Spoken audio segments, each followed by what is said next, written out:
মা, পিসি ঠাম্মা চলে এসেছেন। আচ্ছা, যাচ্ছি আমি। তুই একটু জল নিয়ে যা তো মা, কথা বলতে থাক। আমি কড়াইটা নামিয়েই যাচ্ছি। আচ্ছা মা, যাচ্ছি। উনাকে তো আগে কখনো দেখিনি মা। না, দেখবি কি করে, তোর বিয়ের পর প্রথমবার এলো। আমি জল নিয়ে যাচ্ছি মা। হ্যাঁ, যা।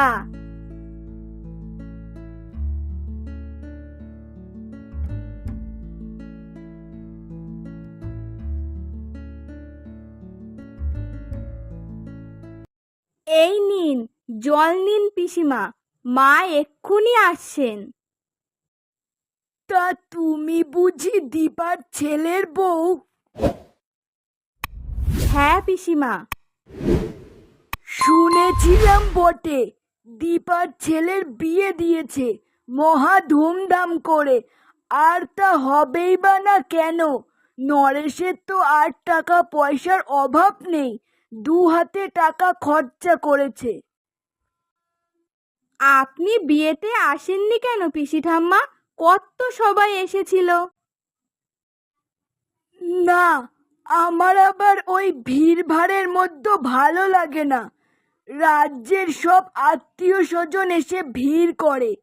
নরেশ তো আসার জন্য আমাকে কতবার করে বলেছিল, কিন্তু আমি বলে দিয়েছিলাম যাব, তবে বিয়েতে না, পরে বেশ জমিয়ে গল্প করব আর খাওয়া দাওয়া করব।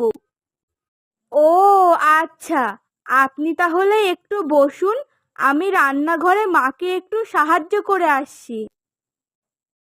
এই যে মেয়ে, শোনো, তা কি নাম তোমার? আর হ্যাঁ, বাপের দেয়া আসল নামটি বলো কিন্তু। আজকালকার তো আবার শ্বশুর বাড়িতে ওই ন্যাকামি করে আলাদা নাম দেয়া হয় কি না? আজকালকার এসব ঢং দেখে আমি আর বাঁচি না। আমার নাম রূপালী, বাপের বাড়ির দেয়াই নাম। এখানে আলাদা নাম দেয়া হয়নি। তবে মা মানে আমার শাশুড়ি মা আমাকে মামনি বলে ডাকেন। আচ্ছা, তাই বুঝি বাবা, কত খাতির। কতদিন এসব পিরিত থাকে দেখবো। আমি যাচ্ছি পিসি ঠাম্মা, আপনি একটু বসুন। আর আপনার জন্য কি খাবার কিছু আনবো? মানে ওই চা বিস্কুট আর কি। না, থাক। আর শোনো, কি যেন বললে? ও হ্যাঁ, রূপালী। তোমার শ্বশুরের কিন্তু অঢেল টাকা পয়সা। তোমার শাশুড়ি মাকে বলবে রান্নার জন্য একটা লোক রাখতে, বুঝেছো? এই গরমে রান্নাঘরে ঢুকে খুন্তি নাড়ার কি দরকার? তোমাকে দিয়ে খাটিয়ে নেয় নিশ্চয় না? না না, মাই সব করেন, আমি সাহায্য করি মাত্র। ভালো। দেখি কতদিন থাকে শাশুড়ি আর বউয়ের এত ভাব ভালোবাসা।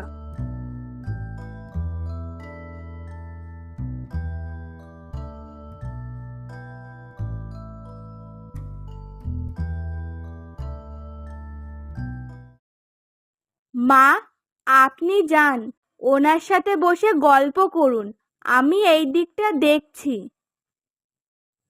তোর মুখটা এরকম লাগছে কেন? কেন রে, তোর পিসি ঠাম্মা কি তোকে কিছু বলেছে? কি বলেছে বল আমাকে। না না, সেরকম কিছু না। ঠিক কিছু বলেছে নিশ্চয়। এই হয়েছে তোর এক দোষ। কেউ কিছু বললে মুখের ওপর উপযুক্ত জবাব দিতে পারিস না।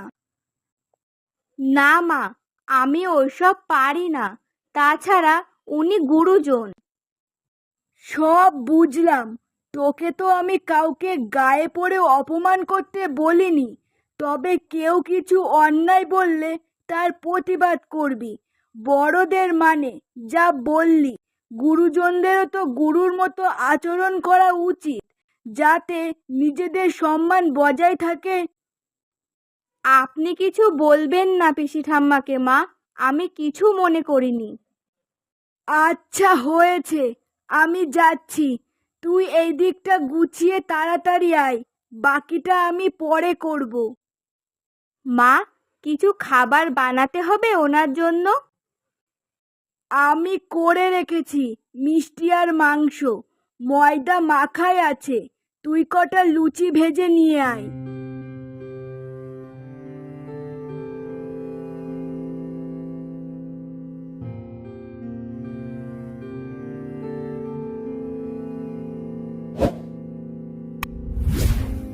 কতদিন পরে এলেন আপনি, তা কেমন আছেন?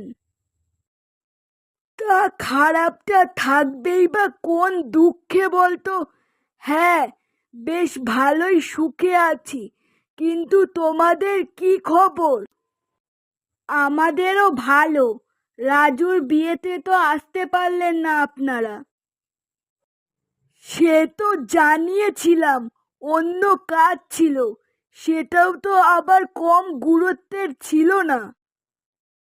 সে শুনেছিলাম আপনাদের ওখানে নাটক, চলচ্চিত্র এইসব হচ্ছিল। আপনার তো আবার নাটক, যাত্রা এসব ভারী পছন্দ। এই নিরামিষ নির্ঝঞ্ঝাট জীবন আমার ঠিক পোষায় না।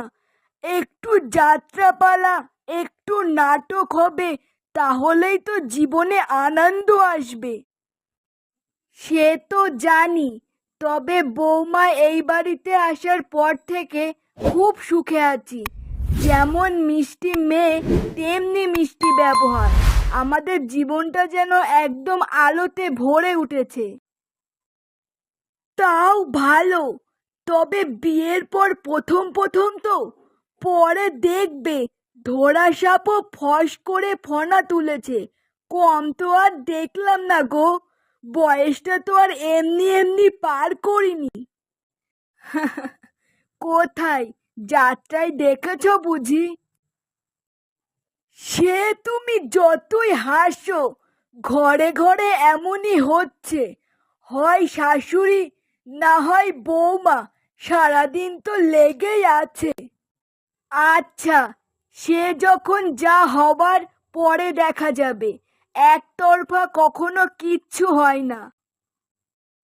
এটা তোমার মহা দোষ। তোমাদের এত রাজ্যের টাকা থাকতেও নতুন বউটিকে খাটিয়ে মারছো। সে নিয়ে আপনাকে অত ভাবতে হবে না। আমাদের সংসারের ব্যাপার তো, আমরা শাশুড়ি আর বৌমা মিলে ঠিক বুঝে নেব।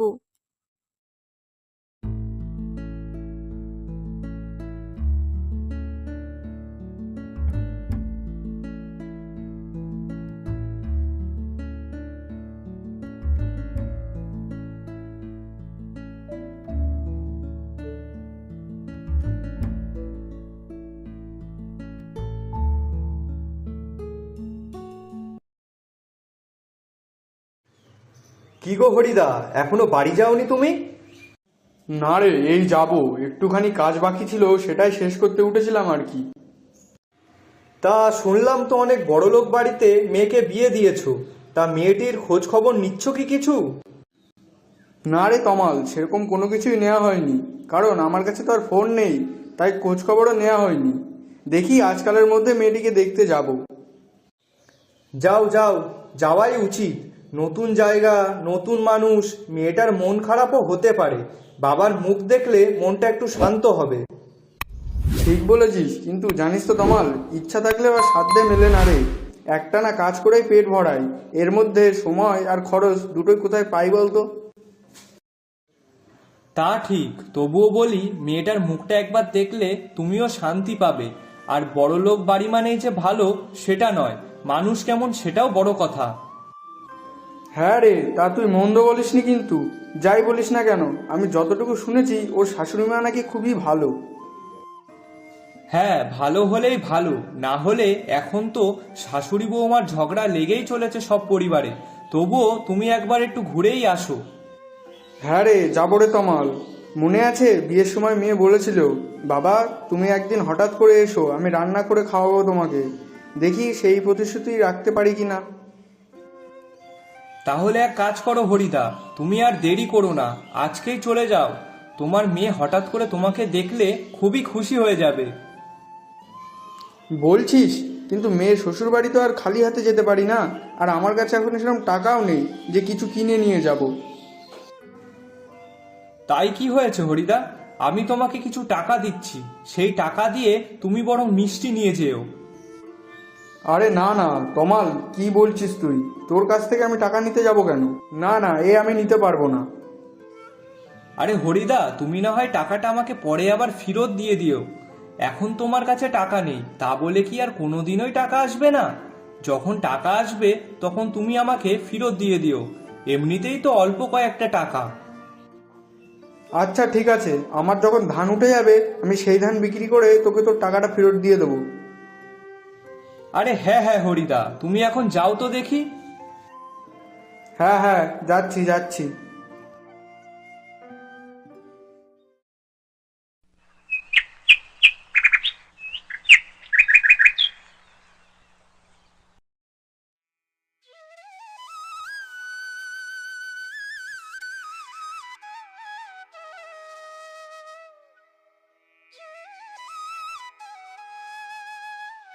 এই নিন পিসি ঠাম্মা, লুচি আর মাংস নিন।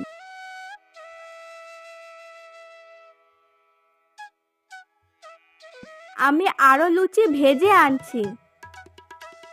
ও মা, লুচি আর মাংস আমার তো খুব প্রিয় জিনিস, তুমি মনে রেখেছো।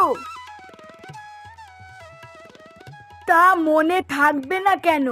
তবে আজ এমনিতেই এইসব রান্না হয়েছিল।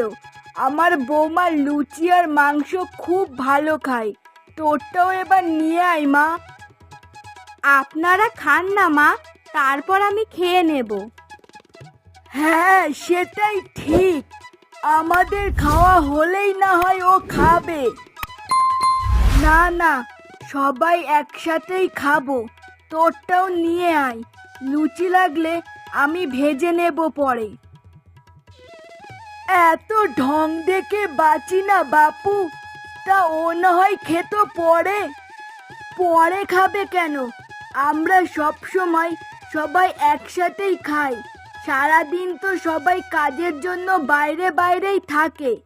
দিনের একটা সময় সবাই একসাথে বসে খাওয়ার মজাই আলাদা। জামা, তোরটাও নিয়ে আয়। তোমার যেন সব কেমন ধারা কথা, যার যখন খিদে পাবে সে খাবে, একসাথে বসে খেলেই বা কি আর না খেলেই বা কি। পরিবারের একসাথে থাকার ভালো লাগা, ভালোবাসা, আবেগ এসব আপনি বুঝবেন না। তা তোমার বৌমাটি গেল কোথায় গো? লুচি আনতে গিয়ে কি দিন পার করে দেবে নাকি? আমার আবার বড় খিদে পেয়ে গেছে, খেতে খেতে দেরি আবার আমার সহ্য হয় না। না, এই তো পিসি ঠাম্মা, আমি লুচি নিয়ে এসে গেছি, আপনারা শুরু করুন। তুইও বস মা, সবাই একসাথেই শুরু করব। আমি হাতটা ধুয়ে আসছি। মাংসটা বেশ ভালোই হয়েছে। কে রেঁধেছো, দীপা নাকি বৌমা? না না পিসি, আমি করিনি। আমি এখনো এত ভালো রান্না পারি না, সব মা রান্না করেছে। আমি এখন শিখছি ওনার কাছ থেকে। রূপালী মা, ও রূপালী মা। বাবা, তুমি এখানে? তুমি যে আজকে আসবে তা তো আমাকে খবর দাওনি। কেন রে, আমি আসতে পারি না বুঝি? না না, এ কি কথা বলছো তুমি বাবা? তুমি অবশ্যই আসতে পারো, কিন্তু তুমি হঠাৎ আসলে সেই জন্যই জিজ্ঞাসা করছিলাম আর কি। হ্যাঁ রে মা, তোর জন্য মনটা কেমন করছিল, তার জন্যই চলে আসলাম। বিআই মশাই, আপনি এসেছেন? বসুন বসুন। ভালো আছেন তো আপনি? হ্যাঁ হ্যাঁ, ভালো আছি। তা আপনারাই বা কেমন আছেন? তা আমরা কি আর ভালো না থেকে পারি? একটা লক্ষ্মী মন্ত্র মেয়ে পাঠিয়েছেন আমাদের ঘরে। তা মেয়ের শ্বশুর বাড়ি যখন আসলেন তখন নিশ্চয়ই খালি হাতে আসেননি। তা কি এনেছেন একটু দেখি।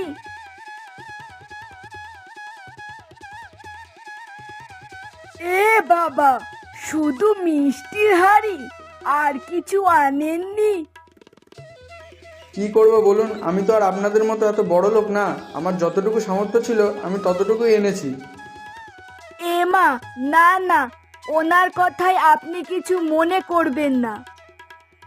বাবা, তুমি এসেছো সেটাই আমার জন্য সবচেয়ে বড় পাওয়া। তুমি জানো না তোমার কথা কত মনে পড়ে। আমি জানি মা, তাই তো আসতে মন চাইলো। তুই কেমন আছিস তাই বল। ভালো আছি বাবা। শাশুড়ি মা অনেক কিছু শেখাচ্ছেন আর আমার খেয়ালও রাখছেন অনেক। একদম মনে হয় যেন আমার নিজের মা। মা তো বটে, কিন্তু তোর মতন বৌমা পেলে না শেখালে চলবে? কাজে মন আছে, মুখে মিষ্টি কথা, ঘরটা যেন আলাদা হয়ে গেছে। আপনারা সবাই ভালো, মেয়েটা ভালো থাকবে এটাই আমার প্রার্থনা। আরে, ও তো আমাদের ঘরের লক্ষ্মী, আপনি নিশ্চিন্ত থাকুন। মা, তোকে এত ভালো জায়গায় বিয়ে দিয়ে আমি যেন ভারমুক্ত হলাম। তুই সুখে থাক, তোর মুখ যেন সবসময় এমন হাসি ভরা থাকে।